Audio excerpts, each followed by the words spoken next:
ভারত সফরে বাংলাদেশের টেস্ট স্কোয়াডে নতুন মুখ জাকের, নেই শরীফুল। ভারতের বিপক্ষে 2 ম্যাচের টেস্ট সিরিজের জন্য 16 সদস্যর দল ঘোষণা করেছে বাংলাদেশ।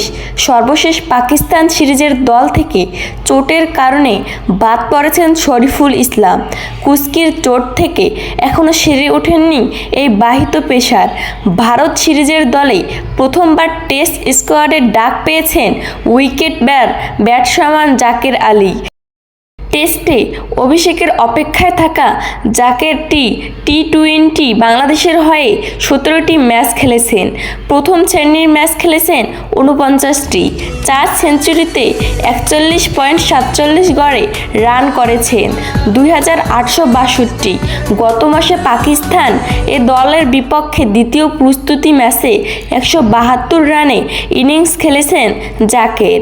পাকিস্তান সফরে রাওয়ালপিন্ডিতে অস্ত্রবোধের কথা টিম ম্যানেজমেন্টকে জানিয়েছিলেন শরীফুল।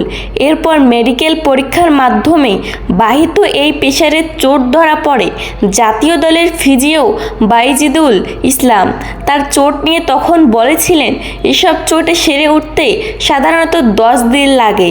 সে পুনর্বাসন প্রক্রিয়া শুরু করেছে।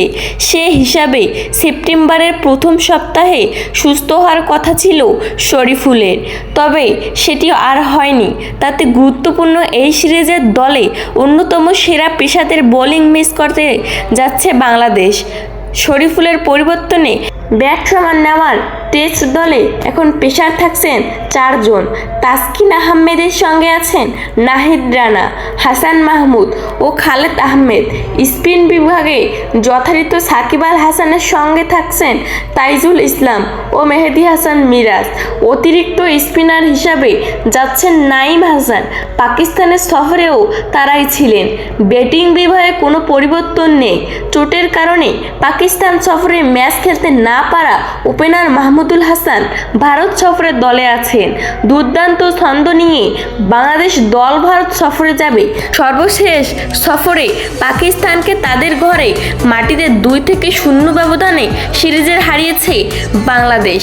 প্রথম টেস্টে 10 উইকেট জয়ের পর দ্বিতীয় টেস্টে জিতেছিল 6 উইকেট। 15ই সেপ্টেম্বর ভারত সফরে যাবে বাংলাদেশের দল, নাজমুল হোসেনের দল। সেখানে 2টি টেস্ট ও 3টি টি-20 ম্যাচের 2টি সিরিজ খেলবে। 19শে সেপ্টেম্বর চেন্নাই শুরু হবে প্রথম টেস্ট। কানপুরে দ্বিতীয় টেস্ট শুরু হবে 27শে আগস্ট।